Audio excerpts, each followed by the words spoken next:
all, I am Kalgi Oza. I have completed my MTech from Nirma University. Today I am going to teach you one of the famous subjects of computer engineering called data structure. I hope you will enjoy it, and if you have any doubt you can pause the video, and after finish of the video you will be able to understand all the concepts of the data structure. So we have a subject combination of two words, right? Data and structure. So data is, we can say, a useful information or some useful points of particular organization, and that we want to store it into our system. So for that we have some fixed pattern of the data, and with that pattern we can store it into the system. So that pattern is known as structure. So one fixed pattern of the data is called as data structure. Okay. So we have so many examples of data structures which we have to study in subject. Here we can say we can organize the data in such a way that it has no memory issue, it has some space for other data, as well as we can say it has no time consuming problem for input and output of the data. These three need to be satisfied, right? It has no memory issue. Like if my system is full, then I cannot insert any data. Or if I have inserted some data and with that my system is full, then I am not able to insert other data, right? So it has no memory issue. Second thing is it has other space for other data, right? Like I am storing 5 data, and for example I have total storage amount is, for example, 20 data. Now I am inserting total 5 data. So it has total 20, from the total 20 data it has remaining 15 storage spaces available, right? So for other data I can use this storage space. So this is clear. Now no time consuming for input and output. Data is not so large, so it is having the problem for input and output. Okay. So these three things need to be satisfied for the data structure. Second is, I can say my data structure has total 2 parts. The very first part is primitive data structure, and second part is non-primitive data structure. In primitive data structure, I can say I have one fixed structure. For example, I have a storage amount of 10 data structures. So only 10 data I am inserting. Right? In non-primitive, I have variable amount of data. At a runtime, user can define the data, and according to that, you can insert it in your system. So these are the two types of data structure. We can say in primitive data structure, we can only store the data into the, we can only store the data with linear fashion. So I have the data, I can store it in the linear fashion only, either in horizontal manner or in vertical manner. In non-primitive, I have the data and I am storing into either linear fashion or non-linear fashion. Okay. So as it is a fixed data structure, I have the different data types of my data. Okay. Like I have integer, I have double, I have float, and I have character. These are the data types of my data as it is a fixed data structure. If my data is of integer type, then I can say it occupies 2 bytes of each data. If it is character, then it occupies 1 byte of each data. So it is a primitive, right? Okay. Now example of the data structure which comes under primitive data structure is array, second is stack, third is queue, Fourth is linked list. These are the example of primitive data structure which has a fixed structure of the data. Okay, and you want to store this, out of this you can store the data into the fixed structure. While in non-primitive I have two data structure, tree and graph, which has either a linear fashion or in non-linear fashion. Means my data is in not a linear fashion. Okay, so these things you must be remember. Data structure has two parts, primitive and non-primitive. Primitive has a linear fashion data and non-primitive has linear or non-linear data. I can say these are the data type of my data which comes under primitive data structure, and this is the example of the different data structure: array, stack, queue, linked list. And here tree and graph is the example of non-primitive structure. You can note it down. Now starting with the next, the first data structure called array.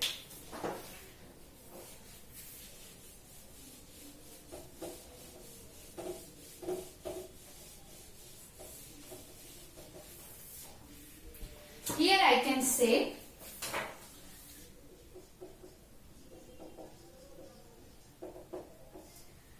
first of all, array has fixed structure. It means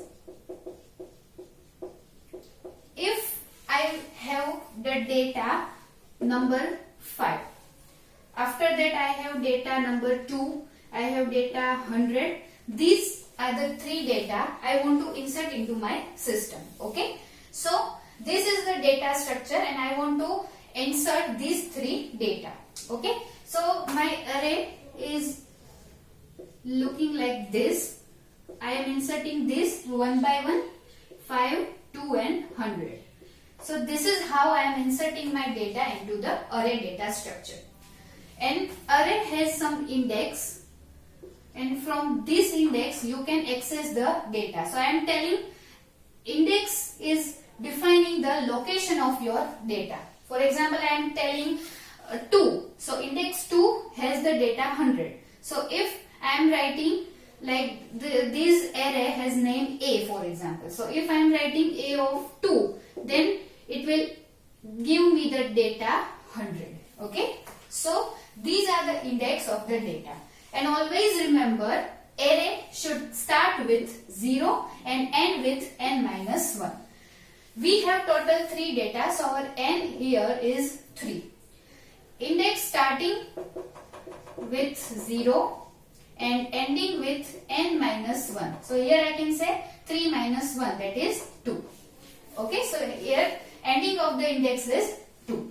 So this is how my array looks like. Here I can say this is the horizontal fashion array. I can also store it into the vertical fashion like this. Okay, 5, 2 and 100. So again here also the array start with 0, 1 and 2 and with the 2. Okay, so this is the fixed structure. If I want to implement the data or if I want to store the data with the help of array, I have to first define its size. We cannot declare the size of the array at runtime in data structure. Okay, that is the first point. Second thing, I have same data type. It means here you can say all of my data is of integer type and I am storing it into the array format. Okay, so in array I have all the data in the same size. Same data type is in the array. Next I can say A, B, C, D. These are the 0, 1, 2, 3. These are the indexes and this all data is having character data type A, B, C, D. Right? Okay. So all the data of one particular array is having same data type. Next I can say I have two types of array. So I have total two types of arrays. First is one dimension and second is two dimension. We know there are multi-dimension array also, but for other programming language we can use multi-dimension array. Here we have total two types of array, one dimension and two dimension. These all are the example of one dimension. Here we can say either it is in a vertical fashion or it is in the horizontal fashion. But all are having one dimension. Now what is a two dimension? We have total two dimension of the array like this. Okay. Here we have row structure and column structure. Row wise we can insert the data or column wise we can insert the data. But by default we can store the data row wise, right? So here I am storing the data 2, 20, 50. So by filling the row first we can store the data in this format. So this is my two-dimensional array. Okay.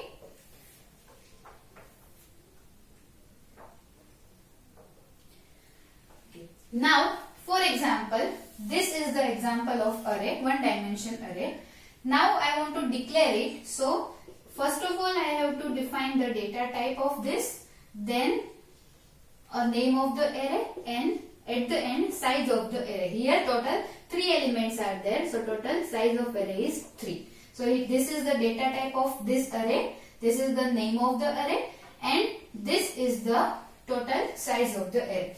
Okay. Now I can say total occupied memory by this array is 6. Why 6? Because this I can say integer is having 2 bytes and total I have 3 data. So each of data is occupying 2, 2, 2. So total 6 memory is occupied. Okay.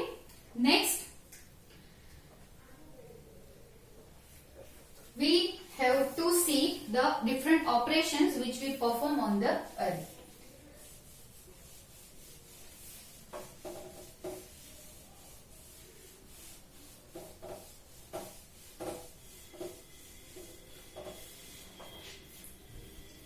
Different operations of the array. Okay. So my first operation is insertion. Now for example, this is my array. Okay. 100, 25, 30. Now at the index number 4, I want to insert something. So this is how my insertion operation works. Okay. So I can insert in the array, right? But remember one thing, you cannot insert or you cannot delete after you declare once. Okay. This is my array. Now before storing into the system, I am doing this operation, but after that I cannot change the operations. Okay. So this is how insertion looks like. Second thing, same way deletion operation is also done. Like this 30 is deleted. For example, from the middle I can say 20 is deleted. So now my final array will look like 105, 0 and 1. So this 5 previously came. Okay. Next I can say traverse. You can traverse throughout the array. Like I have this array 10, 20, 30, 40. You can have the indexes and you can traverse through the array to access the values or to access the data of it. So this is the traversal operation. Next is searching. Now this is the example of total 4 array or 5 arrays, right? But if I have large amount of array, like 100 data is in one array, right? And I want to search some values. So for that searching operation is there. So for searching operation, I am giving one name of the array and the index of array. For example, 51. So at 51 location, it will give me the value.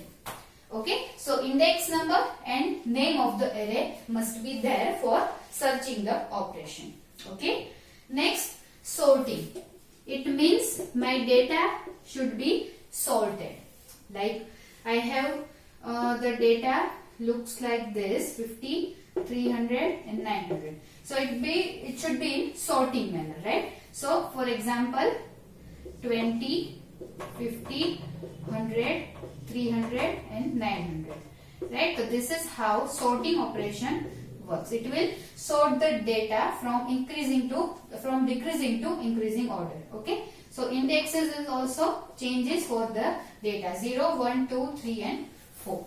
This is how the sorting operation works. Okay. And the last operation is max operation. I am also finding the max operation, maximum values from this array. Okay. So I am telling maximum value of the array is 900, of the data is 900.